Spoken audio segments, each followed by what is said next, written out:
Hello everyone, in this video we are still continuing our chapter 5, that is organizing. In this video we will discuss about delegation, its importance and its elements, of course, right? So first of all, we start with the definition of delegation, or what do you mean by delegation. As you can see here, a manager, no matter how capable he is, cannot manage to do every task on his own. So यहाँ पे जो manager है वो अपना कोई भी task हो या जितने भी टास्क होते हैं ऑर्गेनाइजेशन में वो खुद कंप्लीट नहीं कर सकता है. The volume of work makes it impractical for him to handle it all by himself, because काम इतना ज़्यादा होता है, वॉल्यूम काम कंप्लीट पूरा नहीं कर सकता. As a consequence, if he desired to meet the organizational goals, focus on objectives and ensure that all work is accomplished, he must delegate authority. अगर उसे देखना है कि ये सारा काम मैं कंप्लीट कर सकूं, फोकस हो मेरा ऑब्जेक्टिव्स में, मेरे एम्प्लॉयज़ सारा काम कंप्लीट करें, मतलब हर चीज़ अगर वो देखेगा तो उसके लिए क्या है, उसको अपनी जो अथॉरिटी है वो डिस्ट्रीब्यूट करनी पड़ेगी. अथॉरिटी है, इट मीन्स पावर, ठीक है, उसको जो अपना पावर है वो डिस्ट्रीब्यूट करना पड़ेगा. So in second paragraph, delegation refers to the downward transfer of authority from a superior to a subordinate. तो डेलीगेशन का सिंपली मीन्स क्या है कि जब अथॉरिटी डाउनवर्ड में ट्रांसफ़र होती है, ठीक है, अथॉरिटी मतलब पावर, जब मैनेजर अपनी जो पावर है वो अपने से अपने एम्प्लॉयज़ को डिस्ट्रीब्यूट करता है from a superior to a subordinate. Obvious सी बात है, सुपीरियर हम मैनेजर को मानेंगे, ठीक है, क्योंकि वो ऑर्गेनाइजेशन का सुपीरियर है, मैनेजर है वो, ठीक है, और मैनेजर जो उसके अंडर काम कर रहे हैं उसको हम सबॉर्डिनेट्स मानेंगे. तो अपना जो मैनेजर है वो अपनी पावर्स, अपनी अथॉरिटी जो उसके अंडर एम्प्लॉयज़ काम कर रहे हैं उसको डिस्ट्रीब्यूट कर रहा है. It is a prerequisite to the efficient functioning of an organization because it enables a manager to use his time on high priority activities. ठीक है, और इसकी वजह से क्या होगा, ऑब्वियस सी बात है कि जब वो अपने मोस्ट ऑफ द बर्डन अपने एम्प्लॉयज़ को दे देता है तो उसके पास क्या है, हाई प्रायोरिटी एक्टिविटीज़ को वो कंप्लीट कर सकता है, मतलब जो उसके हिसाब से लग रहा है कि उसे ऑर्गेनाइजेशन के लिए इम्पॉर्टेंट है, ठीक है. It also satisfies the subordinates need for recognition and provides them with opportunities to develop and exercise initiative. और इसकी वजह से कहीं ना कहीं एम्प्लॉयज़ को क्या बेनिफिट होता है, that they can prove themselves, they can give ideas, ठीक है, it can be creative ideas वो दे सकते हैं मैनेजर्स को, और कहीं ना कहीं उनकी ग्रोथ और डेवलपमेंट में हेल्प करता है. रिकॉग्निशन मिलता है, अपॉर्चुनिटीज़ मिलती है कि वो हायर अपनी प्रमोशंस के लिए हेल्प हो जाता है उनका. क्या है, जो एम्प्लॉयज़ हैं या जो सबॉर्डिनेट्स हैं, अथॉरिटी मिलने की वजह से उनका खुद का भी ग्रोथ होता है, राइट. अगर हम नेक्स्ट टॉपिक की बात करें, that is elements of delegation, ठीक है. According to Louis Allen, delegation is the entrustment of responsibility and authority to another and the criteria of accountability for performance. Obviously बात है, जब आप घर का अगर मैं एग्ज़ाम्पल यहाँ पे दूँ कि आप कहीं बाहर जा रहे हैं और आप अपने घर की कीज़ अपने नेबर को दे के जाते हैं, तो आपको उनके ऊपर क्या रहता है, ट्रस्ट रहता है कि they can take the responsibility of my house, right. तो वैसे ही क्या है, यहाँ पे अथॉरिटी जब एक मैनेजर अपने एम्प्लॉयज़ को दे रहा है तो वो कहीं ना कहीं एक्सपेक्ट करता है एम्प्लॉयज़ से लॉयल्टी मिले, ट्रस्ट मिले, ठीक है, जो उसको काम दिया गया हो उसके लिए वो अकाउंटेबल हो. मतलब अकाउंटेबल मतलब एक तरीके से हम बोलते हैं रिस्पॉन्सिबल, ठीक है, for performance. A detail analysis of Louis Allen's definition brings to light the following essential elements of delegation. तो ये एलिमेंट्स हैं डेलीगेशन के जो कि लुइस एलेन्स के हिसाब से, जो उनकी डेफिनेशन है उसके हिसाब से लाइट में आती है, ठीक है. तो फर्स्ट है authority. So, under this, authority refers to the right of an individual to command his subordinates and to take action within the scope of his position. ठीक है, तो अथॉरिटी मतलब क्या है, एक इंडिविजुअल का राइट है, उसको एक राइट दिया गया है कि यू कैन टेक द एक तरीके से बोल सकते हैं, you can take the action ठीक है, आप जिस पोजीशन में हैं आप इस टाइप के एक्शंस ले सकते हैं, इस टाइप के ऑर्डर्स आप दे सकते हैं। ठीक है, तो concept of authority arises from the establish scalar chain which links the various job positions and levels of an organisation.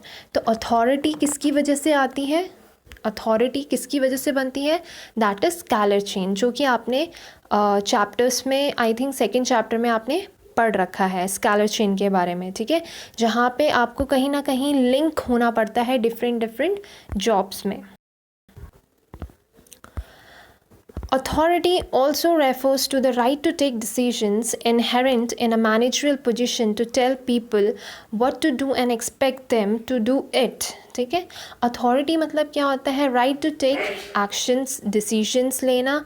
ठीक है, इन अ मैनेजरियल पोजीशन, एक मैनेजर के पोजीशन में बैठ के एंड लोगों को बताना कि क्या करना है और कैसे करना है, and expect them to do it, और उनसे एक्सपेक्ट भी करते हैं आप कि वो आपको करके देंगे।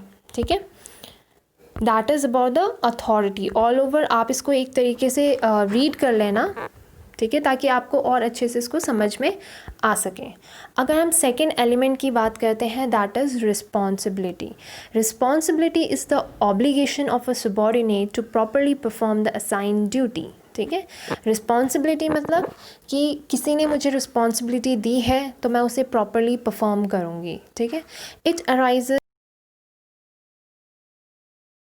from subordinate is bound to perform the duty assigned to him by his superior। क्योंकि कहीं ना कहीं जो एम्प्लॉई होता है वो बाउंड होता है। देखो, हम किसी के अंडर काम करते हैं तो हम बाउंड होते हैं, हम बंधे होते हैं कि जो सुपीरियर बोल रहा है हमें उसका कहना मानना पड़ता है। Thus responsibility flows upward, that is a subordinate will also always be responsible to his superior. ठीक है, तो ये अपवर्ड इसलिए बोला गया है क्योंकि कहीं ना कहीं जो सबॉर्डिनेट है वो रिस्पॉन्सिबल है अपने काम के लिए। अगर उससे काम कंप्लीट नहीं होता है with in the time frame तो वो क्या है, रिस्पॉन्सिबल है कि आपने काम इतने टाइम में कंप्लीट नहीं किया है तो आप रिस्पॉन्सिबल हो। तो इसकी वजह से ये क्या है, रिस्पॉन्सिबिलिटी अपवर्ड फ्लो होती है। ठीक है, an important consideration to be kept in view with respect to both authority and responsibility is that when an employee is given responsibility for a job he must also be given the degree of authority necessary to carry it out. ठीक है, तो इन दोनों में combination क्या है authority and responsibility में, कि जब भी एम्प्लॉय किसी का रिस्पॉन्सिबिलिटी होती है, उसके अगर उसको कोई वर्क दिया गया है तो वो उस वर्क का रिस्पॉन्सिबल है, तो साथ ही साथ उसे कुछ ना कुछ अथॉरिटी, डिग्री बोला गया है, डिग्री ऑफ अथॉरिटी दी जाती है कि उसे ज़्यादा पावर्स देने हैं या कम पावर्स देने हैं, वो मैनेजर के हाथ में है। दस for effective delegation the authority granted must be commensurate with the assigned responsibility। ठीक है, इफेक्टिव डेलीगेशन के लिए अथॉरिटी भी ज़रूरी है एज वेल एज उसके साथ रिस्पॉन्सिबिलिटी भी इम्पॉर्टेंट है। अगर हम थर्ड एलिमेंट की बात करें, सो delegation of authority undoubtedly empowers an employee to act for his superior but the superior would still be accountable for the outcome। ठीक है, डेलीगेशन का मतलब क्या होता है कि हमने जो एम्प्लॉयज़ हैं उसको हमने पावर्स दे दिए हैं, लेकिन कहीं ना कहीं उसका जो अकाउंटेबल है, जो टॉप लेवल मैनेजर है, ठीक है, टॉप लेवल मैनेजमेंट है, अगर वो उनसे पूछेंगे कि आपका काम क्यों नहीं हुआ तो वो मैनेजर से पूछेंगे, ना कि एम्प्लॉयज़ से, क्योंकि मैनेजर ने अपना काम बांटा है। टॉप मैनेजमेंट ने तो जर्नल मैनेजर को काम दिया है और जर्नल मैनेजर ने अपना बर्डन कम करने के लिए अपने एम्प्लॉयज़ में काम बांट दिया। ठीक है, तो जो टॉप मैनेजमेंट है वो किससे काम लेगा, जर्नल मैनेजर से। तो कहीं ना कहीं अकाउंटेबिलिटी या आउटकम क्या है वो उसका ज़िम्मेदार कौन होता है, जर्नल मैनेजर। ठीक है, so if we go through the importance of delegation, delegation क्यों इम्पॉर्टेंट है बिज़नेस में, तो ऑब्वियसली अभी तक आप समझ गए होंगे कि पावर डिस्ट्रीब्यूट करना क्यों इम्पॉर्टेंट है। तो फर्स्ट है आपका effective management. By empowering the employees, the manager are able to function more efficiently as they get more time to concentrate on important matters. ठीक है, अगर वो अपना डेलीगेशन पावर्स डिस्ट्रीब्यूट करते हैं तो कहीं ना कहीं मैनेजर्स को इतना टाइम मिल जाता है कि वो और कॉन्सेंट्रेट इम्पॉर्टेंट चीज़ों पे कॉन्सेंट्रेट कर सके. Second है employee development. As a result of delegation, employees get more opportunities to utilize their talent and this may give rise to latent abilities in them. ठीक है, अगर उनको पावर दिया जा रहा है तो क्या होगा, ऑब्वियस सी बात है कि वो अपना टैलेंट दिखाएंगे, वो अपना लीडरशिप स्किल दिखा देंगे उसमें. ठीक है, and how to handle pressure, ये सारी चीज़ें क्या है एबिलिटीज़ में आती हैं कि वो कहीं ना कहीं अपनी क्षमता या अपनी एबिलिटीज़, अपना स्ट्रेंथ दिखा रहे हैं बिजनेस में. नेक्स्ट है motivation of employees. Delegation helps in developing the talents of the employees. It also have psychological benefits.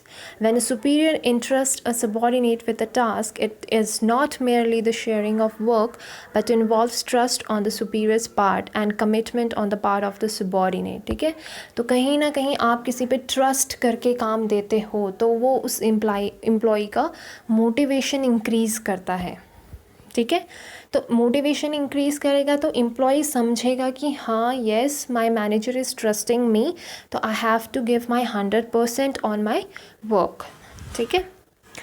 Facilitation of growth. Delegation helps in the expansion of an organization by providing a ready workforce to take up leading position in new ventures. Trained and experienced employees are able to play significant roles in the launch of new projects by replicating the work ethos they have observed from existing units. ठीक है, अगर by chance organisations नया product line खोलती है, ठीक है, उनका already product line footwear में है लेकिन अब वो चाह रही कि वो स्किन केयर में खुले, तो उनके पास वर्कफोर्स एम्प्लॉयज़ इतने अच्छे हैं, इतने फ्लेक्सिबल हैं.